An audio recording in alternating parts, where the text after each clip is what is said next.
Welcome to How It's Restored. My name is David Cooper. We're going to jump right into the first stages of the restoration here.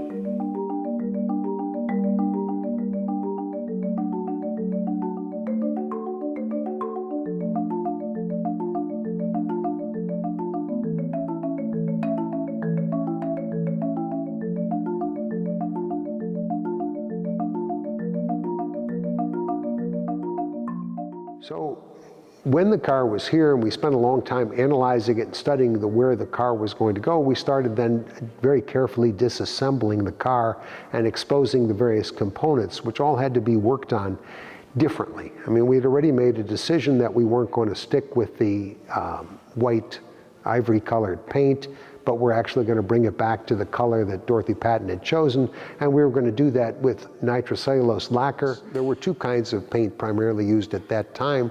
There's a lacquer paint made with a nitrocellulose base, nitrocellulose lacquer. There was a synthetic resin base that was developed at the end of the 30s also.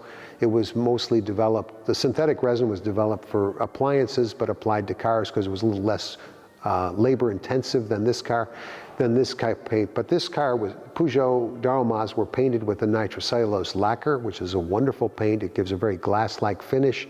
The paint is different than modern paint. Modern paint is very plasticky looking.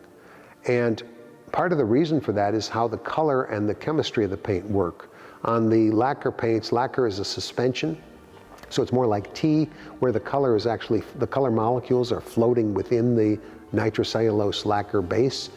And modern paint's more like coffee, where the color's on the surface. I mean, it's a crude analogy, but at least it gives you a sense of the difference. The body panels had to be removed from the car and the paint stripped off so that we could start to work on it. And that was done chemically.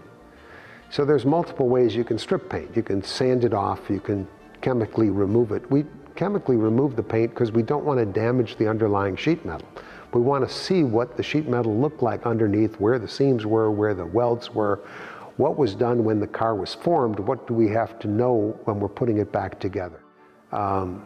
A lot of our work is done where we want to do as much metal work as metal shaping and metal correcting as we can. We don't want to use a lot of filler. The idea was to use the minimal amount of filler on this car, and then on top of that metal work that was reshaped and fitted, we then want to do the proper preparation for what the nitrocellulose paint is going to accept. Nitrocellulose lacquer dries very hard. It's a much harder paint, more glass-like than the modern paint, so it gives you a different kind of reflective surface. I think it's beautiful. It glows in the sun. It's amazing. The modern paint doesn't have that finish. It looks plasticky and dead compared to the lacquer. There are not very many manufacturers of original nitrocellulose type lacquers anymore.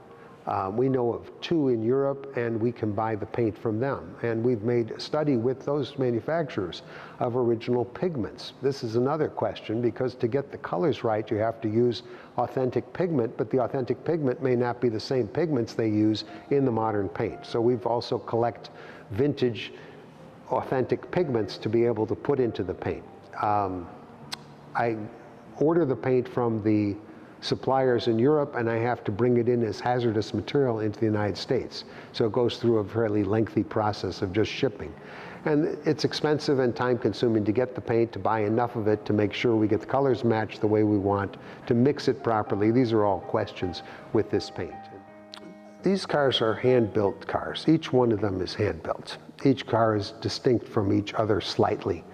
And then in that sense, it's very different than a modern car where you have a stamping and the cars are stamped and the pieces are fitted together.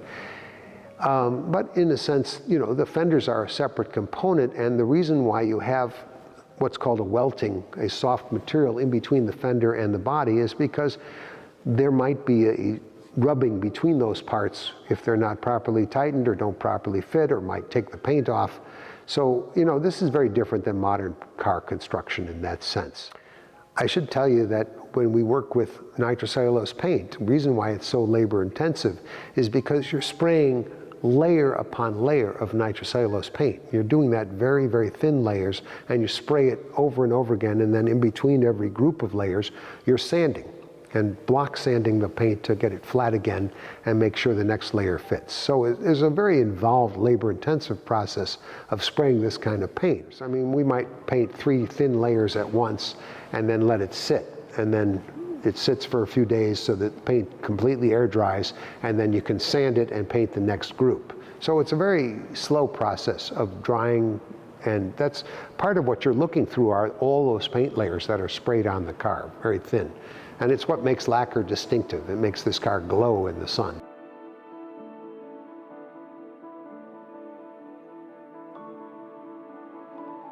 What we were trying to do was to match her choices of color. We knew what kind of paint she used. We knew she used a nitrocellulose lacquer. That was the paint of the era. And we knew it was a lacquer paint. Something in the text of one of the articles mentions lacquer. So we knew that. What we didn't know was exactly what shade it was. We based that on some samples that we saw of the original paint that we tried to get when we studied the car. When the parts are disassembled on the body, we're always looking for traces of paint layers. This car had been painted a number of times, and we knew that it was painted an initial color of this ivory white. Then it had a blue on it from her use. Then it had later colors of blues that were painted at different times, up to the last owner prior to the restoration. We knew that it had been painted almost a dark black or very dark blue by Dorothy Patton after the war, so that layer was in there also. So we had to figure out what were the paint layers, what's the history of the paint, and try to analyze, and we do this with a lot of different cars, all the different paint layers to try to find which is the initial paint layer or the important paint layer for our restoration purposes. We have it laboratory analyzed to make sure we're on the right track, and once we have that, we can find what were the original pigments and match the original color as best possible. We also matched the original leather as best we could to original leather.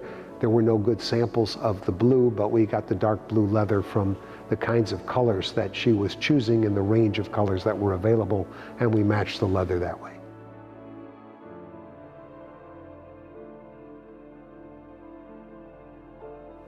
On the cars like this Peugeot Darl'mat competition roadster, the construction of the body by a coach builder named Marcel Portu,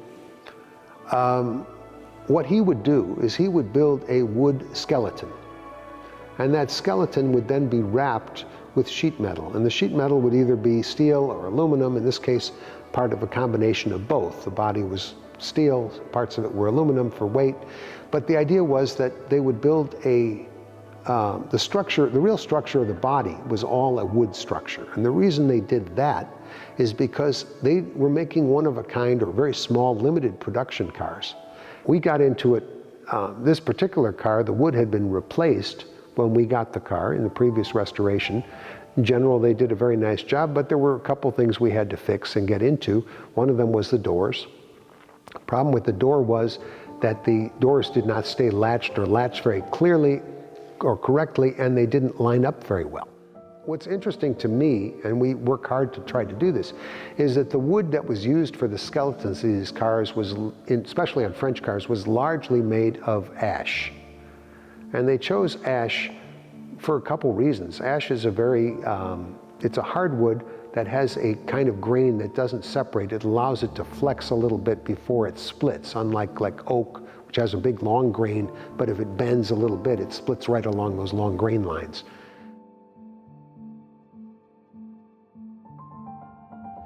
So the trim strip on the car is a very interesting little thing, as well as the little round sort of Art Deco style vents on the side of the car. These are very distinctive Darl'mat features for the Peugeot Darl'mat that Georges Paulin designed for Portu to build. And the trim is an aluminum trim. They were painted. So they're put on the car, and the car was painted with the aluminum trim in place.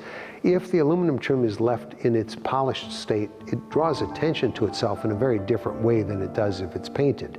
Whereas the round, changing sizes of these round discs on the side of the hood that are really vents for the heat to get out of the engine compartment, very nicely shaped.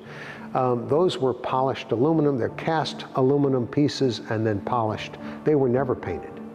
When the car was found previous to my restoration, the previous restoration, the people had painted the aluminum and left the trim, the big side trim, unpainted and polished, and it looked very different and wrong. And this is the way the car was in the pictures Dorothy Patton had, and that's what we were matching. Well, we had to replace, one of the things we had to replace were the little side lights on the car. Those are very interesting because they were unique to Peugeot Darl'mats, and they're very rare. And we also put the tax badge on the side. The gas caps themselves were on the car, and all we did was take them off, re-chrome them, clean up the gaskets, and put them back on. We also had to do some work refitting the rear license plate. There's a heart-shaped sort of license plate, or a triangular heart-shaped license plate opening on the back. That was very distinctive Portu touch on these cars. They did that on a lot of different cars, where they'd have a recessed license plate underneath the panel on top. And we had to make that license plate fit that panel. It was missing from the car. The EYU9 license, which is Dorothy Patton's license number, was on the car for many, many years, and that license was what we wanted to restore. We also had to restore the rear taillights because they didn't fit the car or work properly, weren't wired correctly. They have to be for brake lights and taillights, and we had to make those work properly, which we did. Many restorations focus on the aesthetics of the restoration. They focus on the exterior, they focus on the colors and the way the car presents, and they don't worry about some of the other stuff that's underneath the skin. And our focus is very different in that sense from some other people's, because we spend a lot of time focusing on what is underneath the skin. We spend a lot of time making sure that all the pieces of the car are right, from the chassis and every piece of the car underneath that you can't see to the things that you can see, because this to me is what really makes an authentic historic restoration. Now that we've talked about the outside of the car and what we did to restore the body and the paint, we're going to open the hood and get into the restoration underneath the hood.